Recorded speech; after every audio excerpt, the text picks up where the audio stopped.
This Champions League analysis and outright picks edition of the Premier League Gambling Podcast on the Sports Gambling Podcast Network is brought to you by Underdog. Underdog has a brand new offer for new customers. Play just $5, get $50 in bonus funds when you sign up with a code PLGP.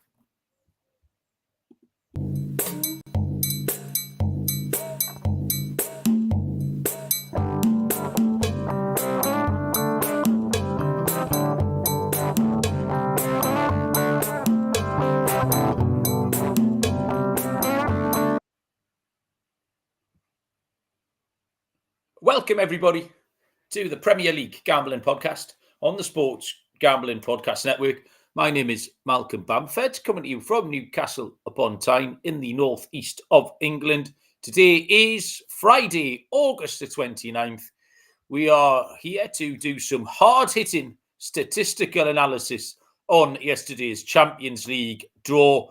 Mainly focused around the English teams, the 6 Premier League teams that have qualified. And we give out a couple of picks. There was a couple of picks that stood out for me when I looked at it. Joining me, I assume, having just finished an honest day's work, is Mr. Barry Penaluna. Bazza, how you doing? I almost finished an honest day's work. I had to knock off early. I've been unwell today. I've been struggling with a headache. I've had a migraine all afternoon. Can't shake it off. But you know me, I just get on with it, don't I? Don't sit and moan about it. Yeah, you barely messaged me about it 3 or 4 times this afternoon. You've never moaned about it, Barry, at all. Exactly.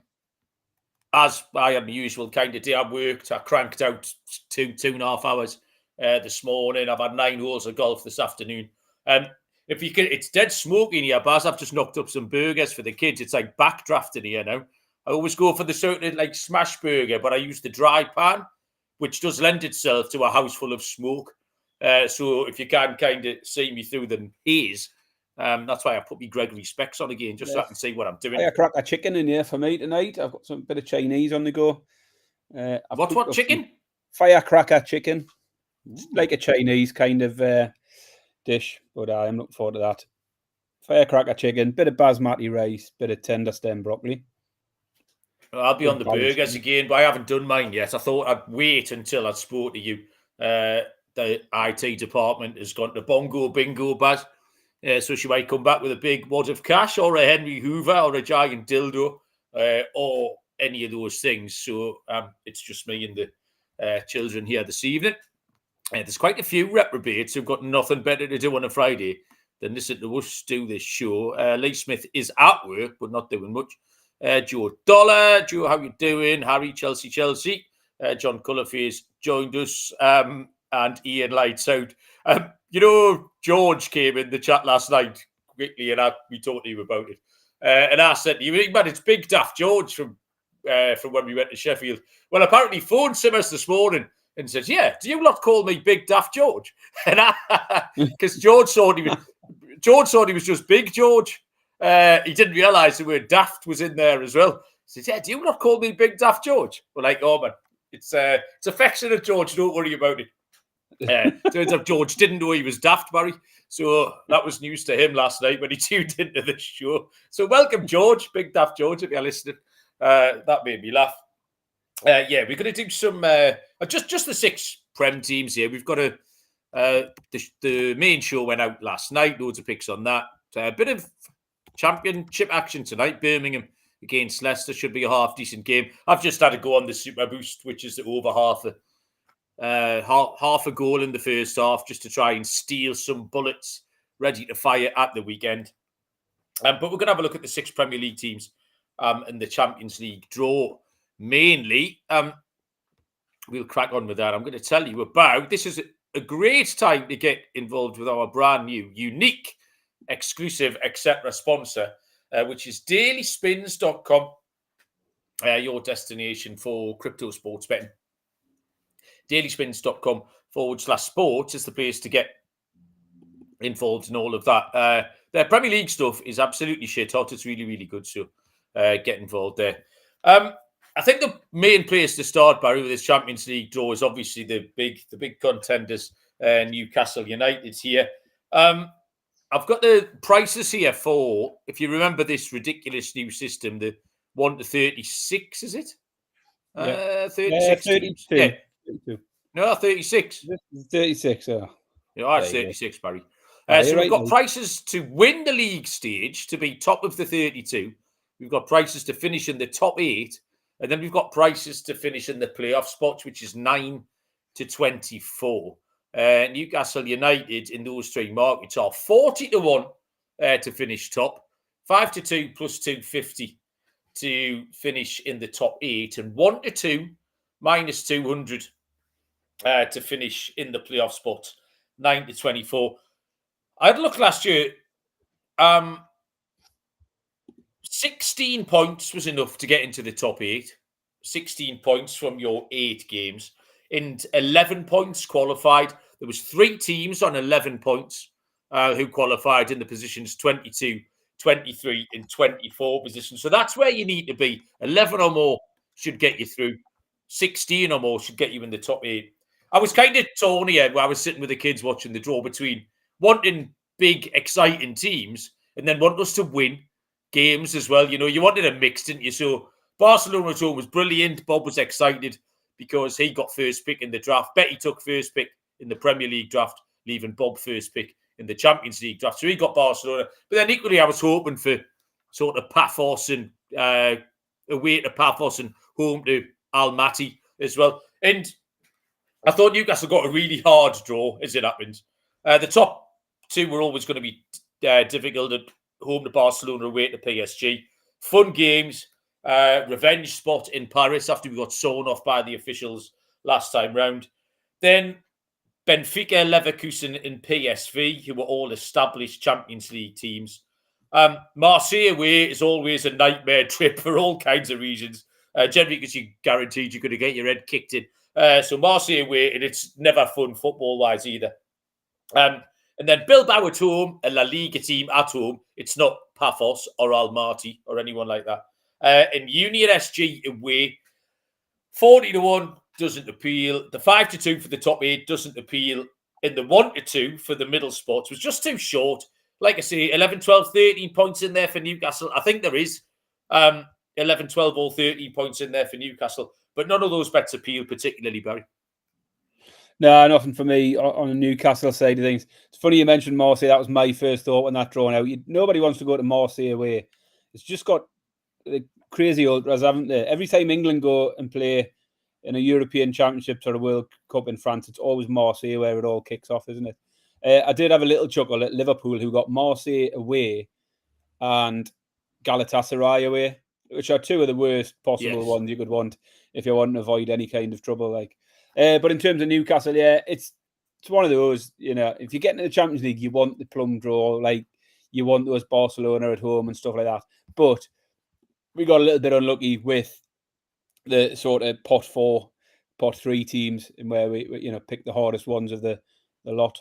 I've been looking a little bit on Opta. Opta done some sort of power rankings as to how they thought the schedules had gone for everyone. Needless to say, Newcastle finished bottom of the 6 British teams in terms of the easiness of the fixtures. So Newcastle clearly got the hardest set of fixtures that they could have possibly got, just about.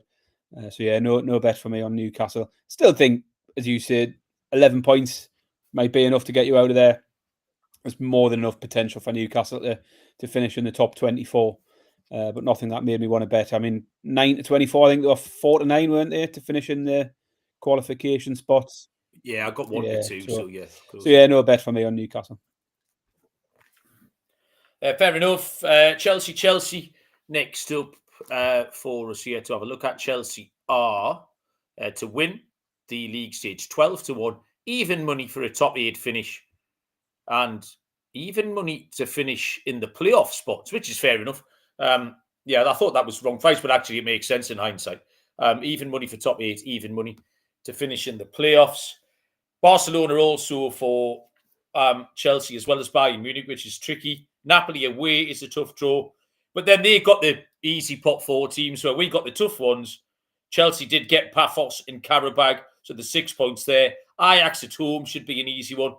Comfortably, 9th to 24th minimum, but evens for top 8 was just a little bit too short for me to take there. So no bet particularly on Chelsea. Barry has absolutely done a run. Oh, here he comes now. He's back. What's he doing, do you reckon? I've got no idea what Barry's doing. It's a toss of a coin whether or not Chelsea can finish in the top 8 or whether or not they finish in those spots 9 to 24. Can't see them being knocked out. But no bet for me on Chelsea. Barry has returned. He was getting a wire of some description. All right there, Baz. It's a lovely close-up of your massive face. Yeah, I had a warning come up on my computer there saying I had 5% battery. So I've had to frantically go and get a charger to get it going. But Chelsea, I didn't have anything out of Chelsea. As you say, a tough start in terms of the top 1 teams they got to pick up Barcelona and Bayern Munich. But then Paphos and Karabag away. Paphos and Karabag from pot 4. Some fairly decent ties all around. So I can't see Chelsea having any trouble getting out of it. But there wasn't anything that jumped out of there. Because as you say, the books have got them pretty much even to finish top 8 and below. And realistically, they're probably going to be around the fringes of that. So, similar. Nothing more to add, really. Okay. Next up, Manchester City, 9 to 1 to finish top of the table. 7 to 10, minus 142 for a top 8 finish. And 6 to 5, plus 120 to finish 9th to 24th. Problem with Man City is there's 2 things in play here. The draw isn't particularly straightforward. But I'm just not convinced about their form, their current form. You have to factor that in as well. It's not just the name brand Man City against these other teams. I'm just not sure how good they are. Dortmund at home and Madrid away. It does drop off pretty steeply for Manchester City after that. Villarreal, Bodo Glimt, Galatasaray at home, and Monaco. So the top 8 finish is absolutely live. I agree that the top 8 finish should be shorter than the playoff place finish. But just their current form, Man City is still on the watch list for me. So even they've got a soft draw, I can't bet them because I'm wary of them. And I certainly can't bet them at 7 to 10, minus 142. They might be fine, but there's enough question marks about them for that price to be too short for me. Yeah, my exact same thoughts with Man City is I just don't know what to make of them at the moment. Don't know how you can trust them at this point. They'll have no problem getting out of it. I say that. Thought that last year and they went down to the wire. But for me, very much a watch and brief for Man City. Let's see how they get started because there could be absolutely anything in this competition. Yeah, Joe's not particularly keen, saying they'll be lucky to make the playoff places. I mean, that wouldn't surprise me either. Do you know what I mean? There's all sorts of possibilities. We move on. A few more teams left to cover. I'm going to tell you about mybookie.ag, your place to bet on all the sports are over there. The $100,000 NFL Super Contest is live. You get a free entry if you buy 2 $15 entries. Tons of locations and crypto. Head to mybookie.ag. The promo code is PLGP for 100% bet back bonus up to $500. Mybookie.ag. Promo code PLGP. And Rhythm are fired right up for NFL. There's a weekly leaderboard on there with cash prizes just for tracking your bets in the app. 7-day free trial over there at sportsgamblingpodcast.com/RITHMM. Arsenal next up then for you, Joe. Arsenal are 6 to 1. Sure, I think they might be second favourites, Arsenal, to win this league stage. Just going down the line there. Yeah, 6 to 1 second favourites in behind Barcelona are the favourites. 6 to 1 Arsenal, 1 to 2 minus 200 for a top 8 finish, in 6 to 4 plus 150 for a playoff place. This is another 3-team tricky, 5-team easy split for Arsenal. But I think there's enough potential drop points to make the 1 to 2 for a top 8 finish too short here. Arsenal have Munich at home, isn't straightforward. And then the other tricky ones were Milan away and Atletico Madrid at home, who are always a hard out. After that, it drops off pretty quick. Again, Bruges, Olympiacos, Prague, Almaty, Bilbao away, is again potential drop points as well. So I just wasn't enthralled by the 1-2 Arsenal. Thought it was too short, but they probably should make it. There's at least 12 points in there. But like I say, we need to get to 16. There was enough drop points for me to not want them. Yeah, so the Opta rankings had Arsenal down as the strongest schedule of all of the teams. They were actually ranked third, I think, overall in terms of their strength of their fixtures.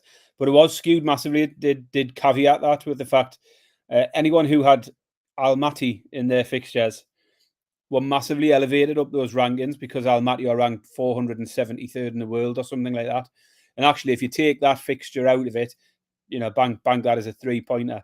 Looking at the other fixtures in isolation, Arsenal dropped quite a bit further down. As you say, top 3 in their list is tricky, but beyond that, it doesn't look to be enough to trouble them. But they could easily drop points in all 3 of those, Barcelona, Inter, Atletico. So, as I say, they do look to have one of the easier schedules overall, certainly in terms of Opta's view on it. Okay, the penultimate team, and my first pick is going to lie here, Barry. The team we're going to look at is Liverpool.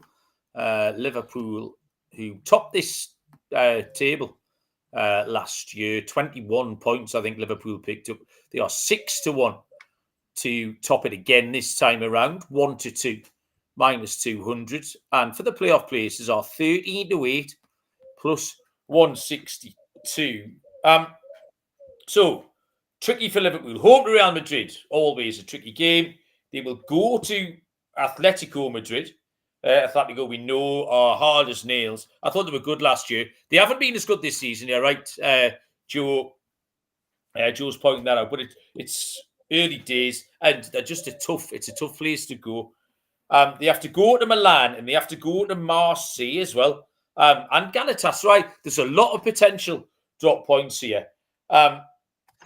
Straightforward game here is Karabakh at home. That was really the only straightforward game I saw for Liverpool. So there's more than enough drop points for me to see them just landing in the playoff places. I don't see them get knocked out by any stretch. But that playoff place finishing between 9th and 24th at 13-8. And also, like we just said about Man City, I'm not convinced by Liverpool yet. On opening night, they could have easily not beaten Bournemouth. I saw them against Newcastle. They were the second best team for the majority of the game and half the game against 10 men. So the jury's out for me on Liverpool. We said that when we were handicapping the Arsenal game last night, Baz. So that playoff spot, 13-8, I think, is a giant price, Baz. That's what the first of my 2 plays here. Liverpool to finish in the playoff spots at 13-8 plus 160. Yeah, I've got a feeling we're both going to have a couple of picks on this, and we're both going to be on the opposite sides of things. Because you said you've got a pick for Spurs as well. I have a very strong feeling we'll be on the opposite side of that. I actually don't mind Liverpool to do well here. And I know they haven't been convincing in the Premier League, but they didn't necessarily start that strongly last year in the Premier League in terms of the performances, if not the results. But Champions League, they were shit hot against, some decent. They had a tough set of fixtures last year in the group stage and still came through it unscathed. 21 points in total. I think it was only the last game, wasn't it, where it was all done and dusted, where they dropped any points. So I quite like them, and part of the reason I've got an outright pick, and it's not Liverpool, but the part of the reason I like them here is because I think some of the other big contenders have got tougher sets of fixtures. I mean, PSG had a horrible draw. Barcelona, Bayern, Atlanta, I think they've got Dortmund, possibly. They've got Spurs from pot 3 and Sporting from pot 3. And then pot 4, they got Athletic Bilbao and Newcastle. So PSG seem to pick up the 2 worst teams from every pot, pretty much. So I don't like PSG in terms of the group stage. Bayern are similar. Bayern got a really tricky draw. I think they're down as having one of the hardest draws of the lot. And for that reason, I thought Liverpool were potentials for topping the group again. I've got Liverpool here at 6-1 to top the group. I think I'll get a run for my money out of that. I absolutely hate that. Did you watch the draw, Barry, yesterday? I mean, if you hate that, you'll absolutely detest me next pick. No, you won't. I love it because I think I've got the same pick as you next up. There's no fucking... They expect us to believe that that's some sort of magic algorithm, by the way. It's clearly some geezer sitting with all the information, and they know what the draw is. So they pull a ball out and say, PSG, just give the computer 30 seconds to work out what's going on. And they talk amongst themselves and they have a laugh and a joke with Zlatan, while the bloke says, all right, this is what we want best for television. And then he presses the button and all the games come up. It's like the Wizard of Oz, Barry. Like, do they think we're stupid? Idiots. Okay, finally then, Tottenham Hotspur. And this was the standout for me, Barry, because the draw is absolute dog shit. It's a Europa League draw. Like, I bet they had a harder draw. I was watching the Europa League draw today, like Aberdeen and Crystal Palace, and then all these names are going through like word salad. This is what Tottenham's draw is. The funny thing is, Malcolm, you remember last year when they won the Europa League and we all talked about how easy it is to win the Europa League when all you've got to face is teams like Frankfurt and Bodo Glimt. And then who has Spurs got in the Champions League draw? Frankfurt and Bodo Glimt. Two of the teams that faced last year are now up against again. So it is. I thought. Well, there's 3 teams worse than fucking them two in there as well.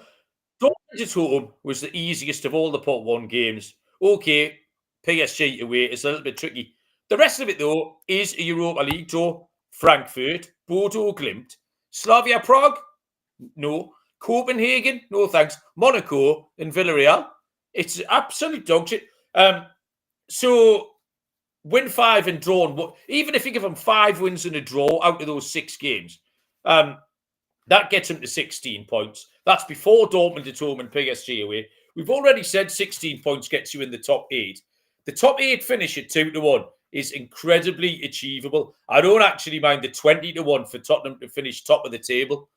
I might have bet it a bit bigger. If it was, 33s or 40s, I'm not going to bet them at 20s, but I do think they're live. But the top 8 finish at 2-1 was my best play on this entire card, Barry. The points are there. Absolutely.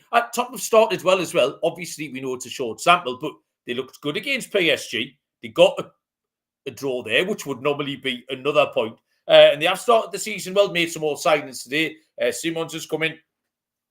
There's 16 points there, at least for Tottenham. 2-1 is one of my favourite bets of the season so far, Barry. Well, I'm glad about that because I'm on the same pick. I thought you would have hated it, to be honest, just because it's Tottenham.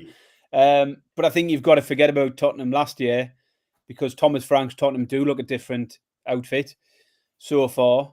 And the draw, as you say, it's a Europa League draw all over, other than PSG and Dortmund. I think they've got a very favourable draw, and I think top 8's right there. As you say, 16 points required. And, you wouldn't put it past them taking something off those other teams as well. So, yeah, same pick. I've got 2-1 for Tottenham to finish in the top 8. Yeah, well, there you go. Joe's saying that I've completely and utterly fallen for it. I'm right. I have taken the bait, hook, line and sinker. When after 8 games, they've got 4 points. We'll clip this and we look back at it and laugh. We saw Villa have make a proper run at it, and they had much harder schedule last year. Yeah. And yet they got off to a flyer, from a similar position. Wouldn't have been expected to finish in the top 8 and got through comfortably in the end. So, yeah, I can see Spurs doing it, I think. So just to recap, Barry, your best bets for from this Champions League analysis. So I've got Liverpool to finish top of the group at 6-1. I've got Spurs to finish top 8 at 2-1. And I had to throw an outright pick. For me, I'm sticking with PSG to do it again. They're around about 6-1. I don't think they'll do particularly well in the group, but then they didn't last year either. I think they've got a tough enough group stage that they might sort of struggle to get the top 8 possibly. But overall, I think they'll come strong round the back end again. As I say, how good they were against Liverpool and Arsenal last year, I think I can see them making a good run of it again. So I'll have PSG on the outright as well at 6-1. Okay, so it looks like the bet of the show is Tottenham to finish in the top 8 at 2-1 because that's one that I picked up as well. I think Liverpool can drop enough points to be in the playoffs. So that was my second pick here. Liverpool at 13-8 plus 162. And I think, Barry, that's us. A cheeky 25 minutes. That was always the plan. Just to wet our whistle. Very much looking forward to the Paphos v Almaty game. The fixtures come out in the morning, don't they? Is it tomorrow? I was wondering when it was. He's got Yeah, tomorrow morning. He's got a holiday booked, so it's match day 3, I think. He does not want Barcelona at home on match day 3. He's been like a frog in a blender for the last couple of weeks, panicking about missing the big game at home. Yeah. So I'm sure he'll be up early. Was the one. All the English out in the morning. All the English fans would have wanted Paphos away, wouldn't they? I don't think any of them got it. Yeah, that would be a nice trip to the Greek Isles for a little breakaway. Me and the kids looked at flights to Almaty on Wednesday night after they knocked Celtic out. It was 34 hours, but was kind of the most appropriate, and that included 2 stops in Turkey. One to Antalya, which I was just at last week, and the other one was Istanbul. So you had to go Newcastle to Istanbul to Antalya, Antalya to Almaty, and on the way back you had to stop in Doha. I mean, if you look at a map, it's right on the Chinese border. I was looking. I think the longest journey in this Champions League is Sporting got Almaty away, which is absolutely hell. It's a hell of a trek. I can't see Sporting taking too many fans over there. I know there was a load of Newcastle fans who were just expecting us to be away at Almaty the 3 days before we had Sunderland at home on the Saturday lunchtime. Just getting basically straight off the plane, straight down to the stadium. I like to lose 1-0 to Sunderland on the Saturday lunchtime, but we managed to avoid that one. Right, okay, thanks, Baz. We'll do a recap, Premier League recap on Sunday night. As I said, if you haven't caught up with the pick show, there's gazillions of winners in that as well. Baz, anything to tell the people before we let you go and sort your fire? No, I'm a bit out of sorts this week because I've got nothing planned for the weekend. Chloe's not very happy because we've done a concert or a gig, I should say, every weekend in August. So I am half contemplating going up to Sheffield tomorrow to the Rock and Roll Circus. Reverend and the Makers, Libertines, Lottery Winners, and a few others. So if I can pick up a cheap ticket on the day, I might have a little drawn up to Sheffield and go see some more live music, just because why not? It's what I've done all the rest of August. So, do you know Barry, Reverend and the Makers? We've seen him a few times. John McClure, big fans of. Do you know who his brother is? Yes, it's Paul's. Well, Steve Bracknell obviously is. Yeah, because Reverend and the Makers, John McClure, is the manager of Royal Oak, Paul Sampson. So Steve Bracknell is the assistant manager, and Paul Sampson is his brother, John McClure, who is also the Reverend and the Makers lead singer. Yeah, there you go. And if you Google the album cover, Barry, of the first Arctic Monkeys album, Chris McClure as well. The album cover, there you go. Yeah, I learned all of that, Barry, at the bar before the match on Monday night. Just talking to someone at the bar before the game. I would have known all of that.